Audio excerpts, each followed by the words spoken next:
Vamos a seguir yendo a través del libro de Jueces, mirando los momentos altos y bajos del pueblo de Israel. Hemos visto ya a Og, cuando derrotó a Sisera. Hemos visto a Barak, el juez en el norte. Y hoy, quizás uno de los jueces más conocidos, quizás el más conocido de todos, vamos a ver. Así que sin más, vamos a empezar. Versículo 1. Y voy a abrir ya el mapa para tenerlo aquí preparado. Así que... No, eso no funciona. Espera, ese fue el versículo. Ahí. Bien, los hijos de Israel hicieron lo malo ante los ojos de Jehová, y Jehová los entregó en mano de Madián por 7 años. Vale, Madián es un pueblo, pueblo de los madianitas. Y si vamos aquí al mapa, está la región de origen, está aquí en el sur, bien, bastante al sur de los judíos. Pero eran nómadas, salían de aquí, su poder se extendía según la fecha, o sea, según el momento en la historia. Y en esta parte de Jueces, que no sabemos exactamente la fecha, porque no nos pone la fecha, o sea, donde relaciona con los anteriores, no sabemos exactamente cuándo ocurrió, ¿no? Pero en este momento en la historia dice que los judíos habían sido una vez más, estaban siendo derrotados por estos enemigos de fuera. Bien, igual que en las últimas historias, esto puramente por su propio pecado. Porque han abandonado a Dios y, como hemos visto en Oseas recientemente, ¿no? Han sido infieles a su Dios, cambiando a Jehová por los dioses falsos de las naciones a su alrededor, y por eso pues son capturados, son llevados al cautiverio. Bueno, entonces, capítulo 2. Versículo 2, dice, y la mano de Madián prevaleció contra Israel, y los hijos de Israel, por causa de los madianitas, se hicieron cuevas en los montes y cavernas y lugares fortificados. O sea, hay montes en todo Israel, esto no nos...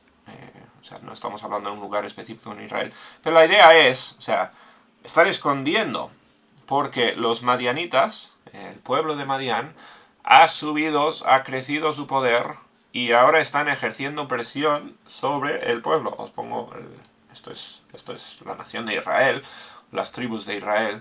Bien, pues aquí del sur hacia el norte están presionando los madianitas, y los judíos, dice, tanto que se están escondiendo en cuevas, cavernas y lugares fortificados, etcétera, etcétera.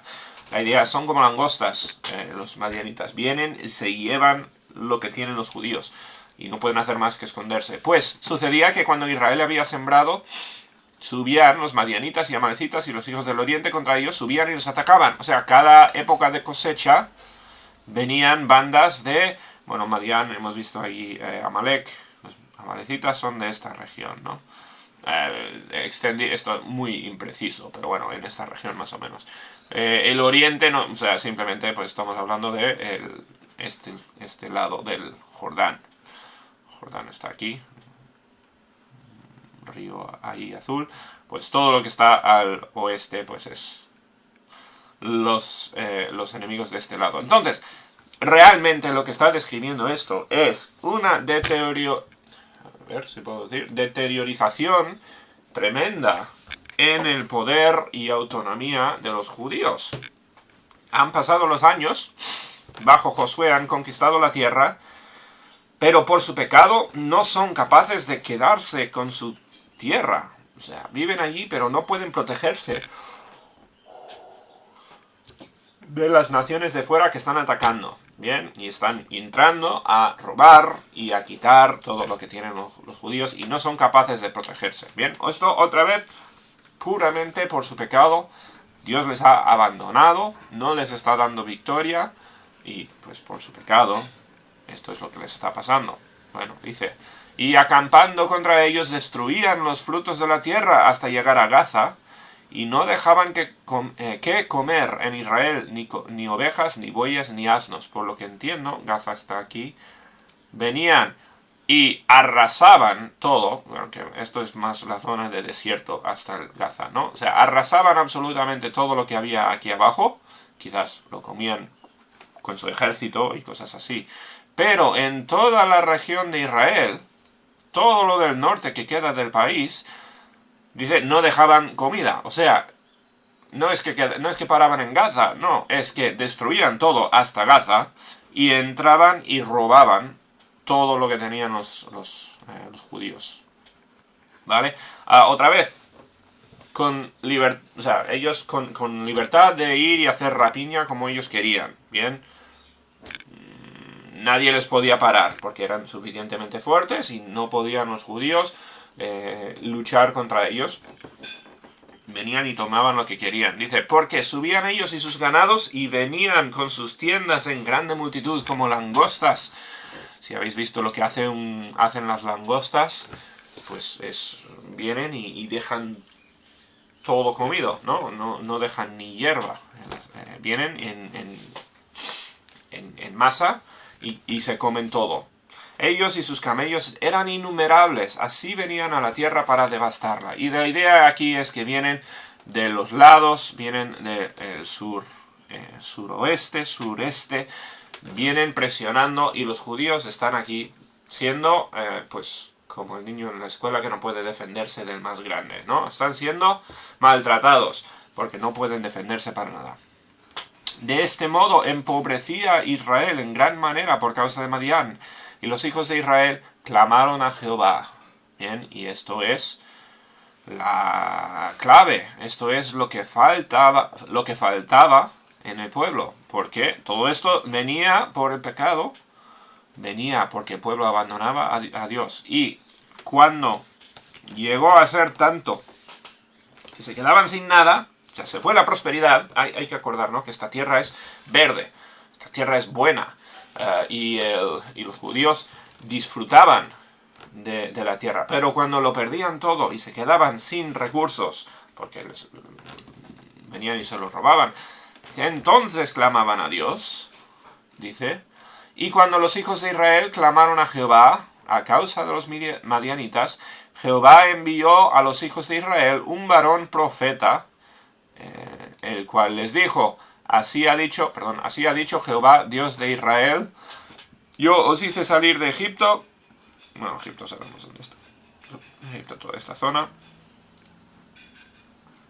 Bien, de dónde vinieron los judíos. Yo os hice salir de Egipto y os saqué de la casa de servidumbre. Dice, os libré de mano de los egipcios y mira el tamaño de Egipto. Egipto era en su tiempo el poder mundial. No tenían los judíos ningún poder como para luchar contra Egipto, pero ni siquiera lucharon porque Dios destruyó el ejército de los egipcios en el Mar Rojo, ¿os acordáis? Dios les dio victoria contra naciones mucho más grandes que ellos y muchísimo más poderosos, simplemente por su voluntad y por su poder, ¿no? Y ahora estas pequeñas tribus les están maltratando, y los judíos otra vez se ven sin fuerza para hacer nada, pero hasta que llega el peor momento, hasta que ya no les queda otra, no piden ayuda a Dios. Y dice, os libré de mano de los egipcios, de la mano de todos los que os afligieron, en los cuales eché delante de vosotros, y os di su tierra. Y os dije, yo soy Jehová vuestro Dios, no temáis a los dioses de los amorreos, en cuya tierra habitáis, pero no habéis obedecido mi voz. Eso es la clave. Los judíos eran infieles. En cuanto había prosperidad, se convertían en infieles. Y vino el ángel de Jehová, dice, y se sentó debajo de la encina que está en Ofra. Y aquí es donde empieza nuestra historia. Vamos a apagar este. Y Ofra está aquí, en el norte. La región de Manasés. ¿Bien? Manasés, Isaacar. Aquí empieza nuestra historia. Dice, se sentó el ángel de Jehová, esto es muchos piensan quizás el Señor Jesús o una manifestación de Dios. No dice un ángel de Jehová, es el ángel de Jehová. Esto, o sea, el que habla de parte de Dios. Dice, se sentó debajo de la encina que estaba en Ofra, la cual era de Joás Abiezerita, y su hijo Gedeón estaba sacudiendo el trigo en el lagar para esconderlo de los madianitas. Bien, es que estamos al norte aquí, pero es el tiempo de cosecha, ha venido el trigo. Lo que nos dice la historia es que es poquísimo, porque este trabajo lo hacían los bueyes. O sea, esto lo hacían animales grandes porque era muy laborioso. Sacudir el trigo, lo ponían en un lugar donde los animales con su fuerza pues iban aplastando y quitando bueno, la forma de usar el trigo antes de que hubiesen máquinas modernas y todo esto, pues requería fuerza grande por animales y eso. Simplemente lo que nos dice esto es que Gedeón lo estaba haciendo por su cuenta, es que es muy poco trigo, está escondido, no está en un lugar bueno para hacer esto, está en un lugar a escondidas donde no le van a encontrar los madianitas, porque si le encuentran, ¿qué va a pasar? Obviamente le van a quitar el trigo. O sea, la idea es, está haciendo un poquito, intentando pues hacer un poquito de trabajo y que no le vean, porque si le encuentran se lo van a quitar. Entonces dice, y el ángel de Jehová se le apareció y le dijo, Jehová está contigo, varón esforzado y valiente. Esta es una frase muy curiosa.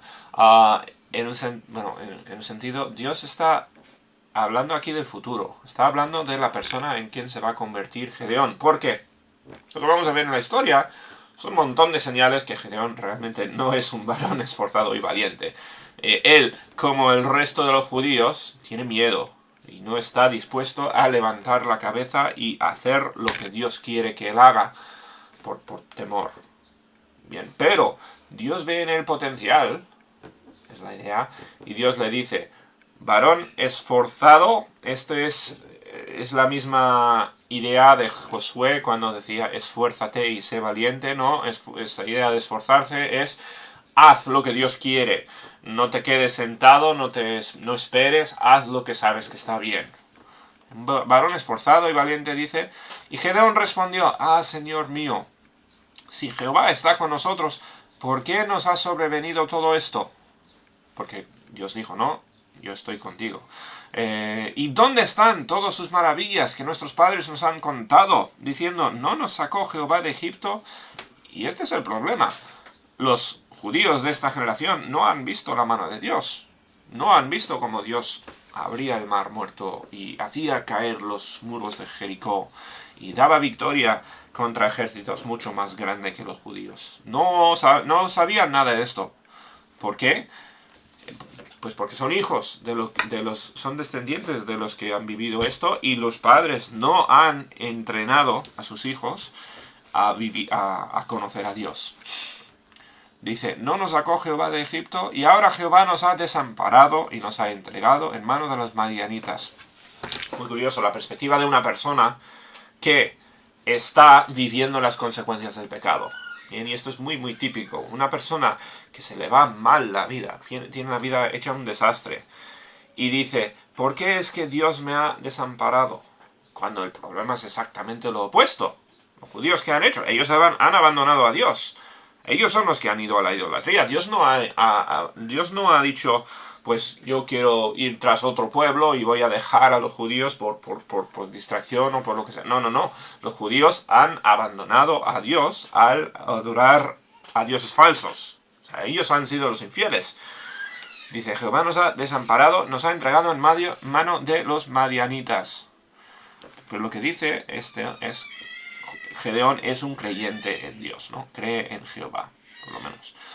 Y mirándole Jehová le dijo, ve con esta tu fuerza y salvarás a Israel de la mano de los madianitas. ¿No te envío yo?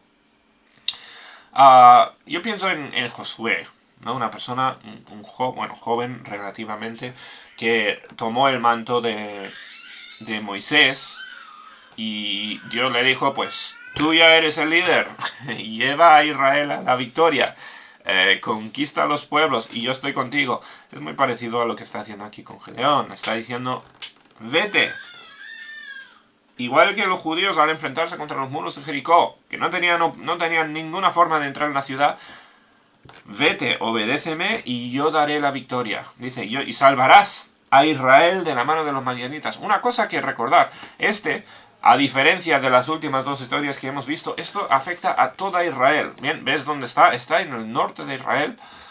Los madianitas están en control de todo. La nación de Israel está hecha un caos en cuanto a defensa. ¿No te envío yo? Entonces le respondió, Señor mío, ¿con qué salvaré yo a Israel? He aquí que mi familia es pobre en Manasés. No puse, la tribu de Manasés está dividida, es esto, ¿bien? Él está muy cerca. Esto es la tribu de Gedeón, ¿no? Mi familia es pobre en Manasés y yo el menor de la casa de mi padre. O sea, no somos nadie, somos insignificantes. Una familia pequeña en una tribu muy grande. Jehová le dijo, ciertamente yo estaré contigo y derrotarás a los madianitas como a un solo hombre. Dice, no importa si hay cientos de miles, no importa si hay millones de madianitas, les vas a derrotar como si fueran una persona. ¿Por qué? Porque cientos de millones de personas contra Dios no es un ejército, ¿bien? Contra Dios son insignificantes. Y él respondió, yo te ruego que si he hallado gracia delante de ti, me des señal de que tú estás, o de que tú has hablado conmigo. Claro, ponte en la situación de Gedeón. Ha venido un ángel, bien, y yo creo, Gedeón cree en Dios. Yo creo que no queda duda, o no creo que quede duda razonable de la identidad del ángel. Bien, yo creo que Gedeón está convencido de quién es. Por lo menos no debía de dudarlo. Bien, yo creo que lo deja claro el ángel. Pero bueno, por si acaso, o quizás, como una excusa, como hacía Moisés cuando Dios le mandó y le dijo, tú vas a sacar a Israel, tú vas a librar al pueblo, y Moisés ponía excusas, ¿no? Como yo no sé hablar, yo no soy capaz de hacerlo. Bueno, quizás así, pero él, yo creo, intentando frenar la cosa, dice, a ver, te ruego que me des señal de que tú has hablado conmigo. Te ruego de que no te vayas de aquí hasta que vuelva a ti y saque mi ofrenda y la ponga delante de ti. Y él respondió, yo esperaré hasta que vuelvas. Esto es muy curioso, porque recuerda que Gedeón y su familia y los judíos, o sea, no estamos hablando de gente que tiene de sobra, estamos hablando de gente muy, muy, muy pobre, sin nada, y haciendo las cosas a escondidas, porque los madianitas no es que dejen suficiente para que vivan los judíos, no les importa para nada que vivan los judíos, no les matan a los judíos porque los judíos se esconden en las cuevas y sería demasiado esfuerzo, y además así los judíos ahí cultivan un poco cultivan la tierra y hay cosas para que ellos roben el año siguiente, ¿no? Pero se quedan con nada, o se quedan con lo mínimo. Y él dice, pues voy a traerte una ofrenda, dice. Y entrando Gedeón preparó un cabrito y panes sin levadura de un efa de harina. Todo esto, me imagino, a un sacrificio grande de su parte. Dice, y puso la carne en un canastillo y el caldo en una olla, y sacándolo se lo presentó debajo de aquella encina. Como digo, creo que es una ofrenda significante por parte de Gedeón. Bien, está demostrando que entiende que esto es Dios con quien está hablando, y yo creo demostrando un corazón de, pues, yo quiero servir a Dios. Gedeón, aunque de momento es una persona con miedo, es una persona que no está preparada para la tarea que Dios le va a mandar, está demostrando que quiere hacer lo correcto, está demostrando el respeto por Dios y que él quiere hacer de su parte. Bien, así es como entiendo yo. Dice 20, entonces el ángel de Dios le dijo, toma la carne y los panes sin levadura y ponlos sobre esta peña y vierte el caldo, y él lo hizo así. O sea, piensa que una sopa, echa la sopa en el suelo, un desperdicio. Dice, y extendiendo el ángel de Jehová el báculo que tenía en su mano, tocó con la punta la carne y los panes sin levadura, y subió fuego de la peña, el cual consumió la carne y los panes sin levadura, y el ángel de Jehová desapareció de su vista. Entonces, aquí hace un milagro el ángel, o Jesús, bien, o Dios, esta manifestación de Dios, para aceptar la ofrenda de Gedeón. Es curioso. Gedeón trae una cabra. Obviamente, el sistema de sacrificios, el sistema de sacerdotes y levitas, todo lo que había establecido Dios para el pueblo de Israel, para que conduzcan correctamente su religión y que hagan sacrificios, todo se ha echado grandemente a perder, porque no pueden controlar su territorio y tienen que salir corriendo, ¿bien? Dios habló de ciudades de los levitas y bueno, el tabernáculo y todo lo que tenían. Todo esto es historia, ¿bien? O sea, no hay nada religión organizada para los judíos en este momento. Y lo que hace aquí Gedeón es hacer un sacrificio. Bien, quizás no había manera de hacer sacrificios regularmente como tocaba, o quizás sí que lo hacían y les costaba, no sabemos. Pero aquí se esforzó Gedeón en decir, yo voy a dar de mi parte a Dios, yo voy a sacrificar. El sacrificio siempre tenía un significado muy sencillo, o sea, no tiene mucho misterio. El sacrificio es decir, Dios, perdóname los pecados. Bien, y o sea, eso es el significado del sacrificio. Por eso trajo Gedeón esto a Dios. Estaba haciendo un sacrificio. Quizás no tenía altar, no tenía un sacerdote que hiciera todo conforme a la estipulación de la Biblia con los judíos, pero él dijo, eres el ángel de Dios, te voy a traer una ofrenda. Y trajo lo que podía. Entonces Dios lo quema. Igual que se quemaban las ofrendas en un altar, pues Dios lo quemó, haciéndolo así en forma de señal para demostrar quién era. Y viendo entonces Gedeón, que era el ángel de Jehová, dijo, Señor Jehová, que he visto al ángel de Jehová cara a cara. Pero Jehová le dijo, paz a ti, no tengas temor, no morirás. Bueno, Dios le había dicho a Moisés, ¿no? Que ninguno puede ver mi cara y sobrevivir. El ángel de Dios, bien, aparece en diferentes momentos de la historia de la Biblia. Por eso, en parte, pensamos que es el Señor Jesús, bien, porque Jesús sí que vino a la tierra y la gente podía ver a Jesús sin morir.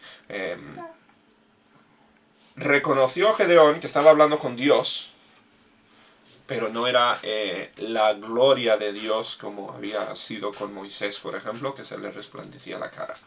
Y Dios le dijo, no tengas temor, no morirás. Al final tienes un trabajo que hacer, yo te he escogido para hacer algo muy importante. Dice, y edificó ahí Gedeón altar a Jehová, y la llamó Jehová Salom. Bien, el altar ahora ya es algo que va a atraer la atención.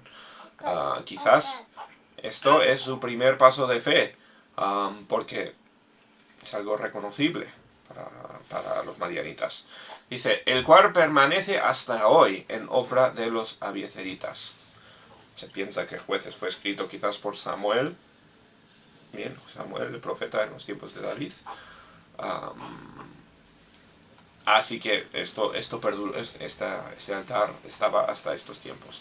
Bueno, 25. Aconteció que la misma noche le dijo Jehová, toma un toro del hato de tu padre, el segundo toro de 7 años, y derriba el altar de Baal que tu padre tiene, y corta también la imagen de Asera que está junto a él.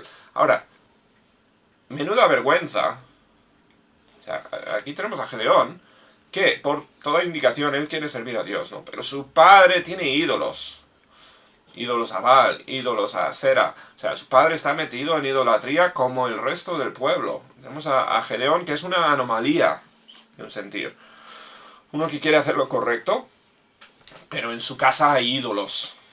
Entonces, Dios dice, toma un toro y destruye el altar de Baal y la imagen de Asera.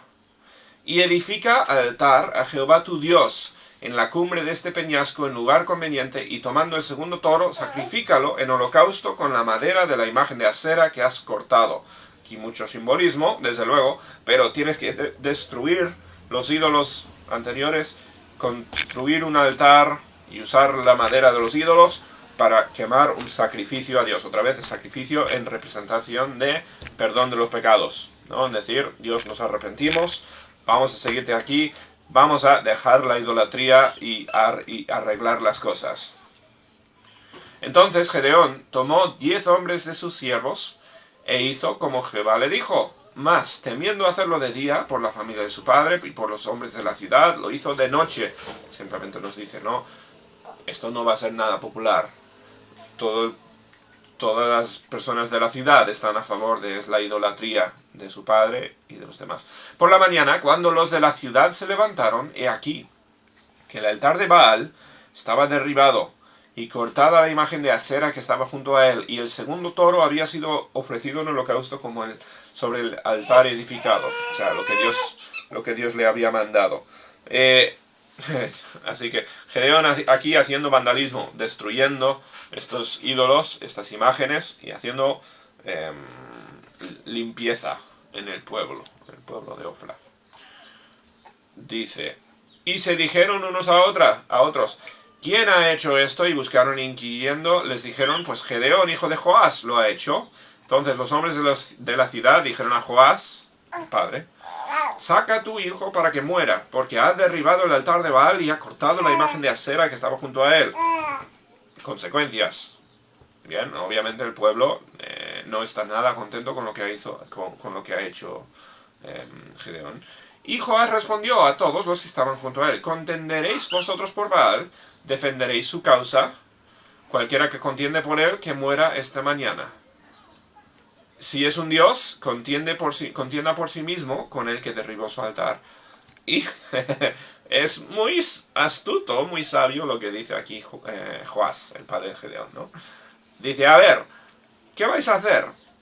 Gedeón acaba de vandalizar, destruir estos ídolos de estos dioses que supuestamente son los dioses que os dan la cosecha, supuestamente son los dioses que os están protegiendo, que no están protegiendo contra Manasés, pero el pueblo les ha escogido en vez de Dios.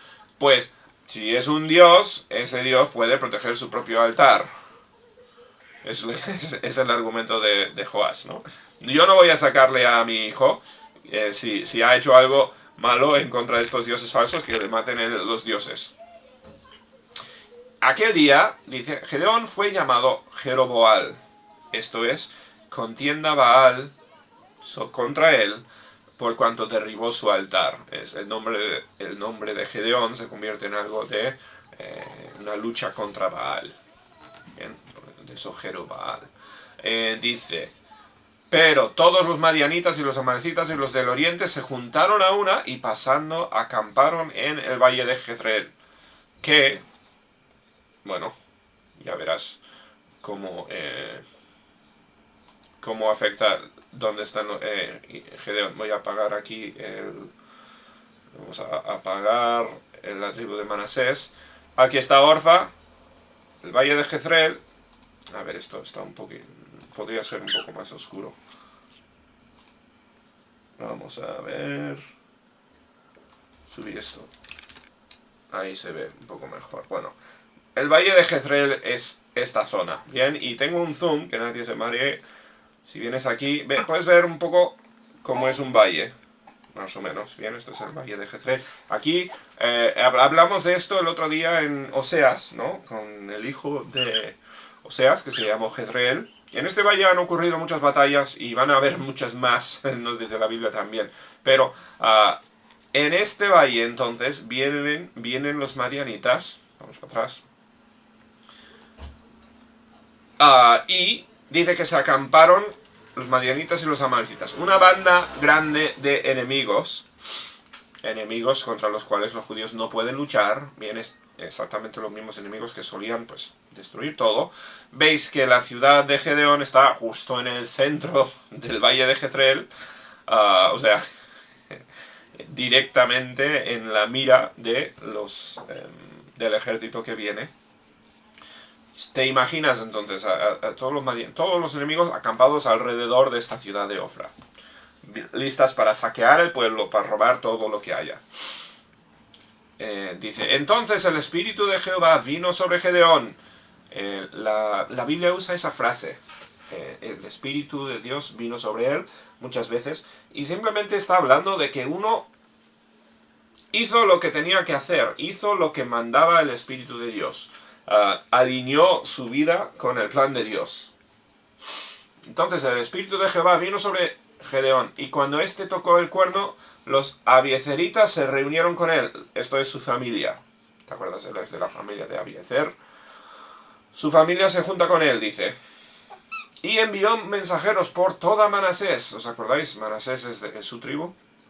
Envía mensajeros a toda su tribu.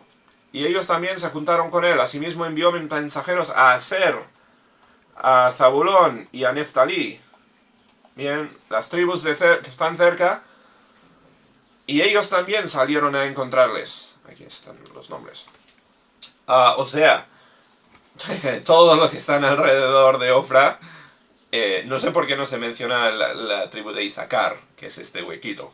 Bien, no estoy seguro por qué no. Quizás no quedaba mucho de la tribu. Pero menciona todas las tribus de alrededor. Dice, se juntan, salieron a encontrarles. Dice, y Gedeón dijo a Dios, si has de salvar a Israel por mi mano, como has dicho, he aquí que yo pondré un vellón de lana en la era, realmente la misma era donde vino el ángel por primera vez a hablar con él, ¿no?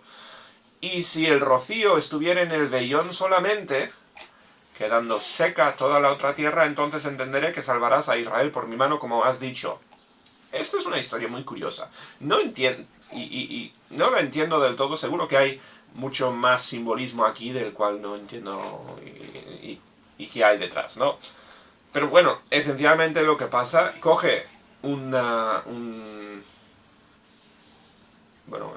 piel de un animal, algo de lana, que lo voy a poner en el suelo toda la noche, y dice, si estás conmigo, que el rocío, que cuando te levantas por la mañana y el rocío sobre la tierra, que la tierra se quede seque, o que se seque antes el rocío, pero que la lana esté mojada. Bien, no, y como digo, tiene que haber más simbolismo aquí, pero no sabemos, o no sé yo, el porqué de todas estas cosas, ¿no? Simplemente eso es lo que pide. Dice, aconteció así, pues cuando se levantó de mañana, oprimió el vellón y sacó de él el rocío un tazón lleno de agua. O sea, estaba empapado la lana, exactamente como él había dicho. Entonces, dice más, Gedeón dijo a Dios, no se encienda tu ira contra mí, si aún hablaré esta vez, solamente probaré ahora otra vez con el vellón, y te ruego que solamente el vellón quede seco y el rocío sobre la tierra. Y cualquiera sea el motivo detrás de esto, bueno, esto es prueba irrefutable de que hay un milagro por medio, ¿bien? Porque el rocío puede quedarse en una cosa diferente a otra. No sabemos exactamente cómo era el vellón y la lana, y no sabemos todo, pero si en una noche la tierra se seca antes del vellón, y en la próxima noche ocurre exactamente lo opuesto, ¿bien? Porque dice, te ruego que el vellón quede seco y el rocío esté sobre la tierra, algo ha cambiado. O sea, ahí obviamente es mano de Dios. Si hace solo un milagro o el otro, pues simplemente, pues quizás pues las propiedades de la lana o las propiedades del rocío haga que eso ocurra de una forma natural. Pero si ocurre de las dos formas, ahí obviamente tiene Dios mano allí. Eso fue por lo menos lo que pidió Gedeón. Bien, yo me imagino que cuando pidió la primera, pues estaba pensando el día siguiente pedir el segundo también. Simplemente para hacer esa manera de comprobar lo que hacía Dios. Quizás también servía de símbolo a los de alrededor. No nos dice la Biblia. Bien, quizás Gedeón estaba convencido y quería que otros también vieran señal. No tenemos del todo claro. Bueno, dice, y aquella noche lo hizo Dios así. Solo el vellón quedó seco y en toda la tierra hubo rocío. Entonces, pues exactamente como había pedido Gedeón, Dios lo hizo. Así que ahí termina el capítulo y la historia pues lo dividimos en dos y la semana que viene, si Dios quiere, terminaremos, ¿bien? Pero, ¿qué es lo que ha pasado aquí? Tenemos a los judíos siendo, pues, arrasados por enemigos, por su pecado. Hemos visto a Gedeón y a su familia rodeados de idolatría, símbolo de cómo es el resto de Israel también. Han abandonado a Dios. Pero Dios escoge a un hombre, le dice, tú tienes que esforzarte y ser valiente, igual que Josué, yo te escojo. Tú vas a librar a Israel de los opresores. Vas a hacer que no vuelvan. Y en Gedeón vemos un corazón arrepentido, un corazón que dice, necesito arrepentirme, necesito a Dios. Un corazón valiente porque toma el primer paso, que es un paso grande, de destruir estos ídolos de la ciudad y de esencialmente corregir y enseñar a toda su familia y a toda la ciudad que esto tiene que cambiar, tenemos que servir a Dios, y vemos que toda la familia de Gedeón se junta con él y están dispuestos a servir, y empieza a mandar mensajeros a toda la región de alrededor y trayendo a él gente que está dispuesta a luchar, a servir a Dios y a luchar con él. Bien, esto en tiempos modernos igual lo llamaríamos un avivamiento. Gente que dice, vale, hay que cambiar algo aquí. Tenemos que... esto tiene que cambiar, vamos a arrepentirnos y vamos a buscar a Dios. Bien, y ahí termina la historia. Yo mediante, pues la semana que viene seguiremos viendo lo que pasa. Pero eso es Jueces 6.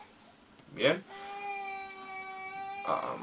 Que Dios nos ayude a hacer como Gedeón, a esforzarnos, a hacer lo correcto, estar dispuestos a arriesgarnos para hacer lo que Dios quiere de nosotros. Bien, Él tiene un plan, y ese plan no involucra la idolatría y el abandonar a Dios por otras cosas. Cuando Él te escoge, exige de ti obediencia, exige acción, y fe y valentía. Y bueno, ya veremos la semana que viene lo que pasa cuando uno está dispuesto. Bien, pues así lo vamos a dejar.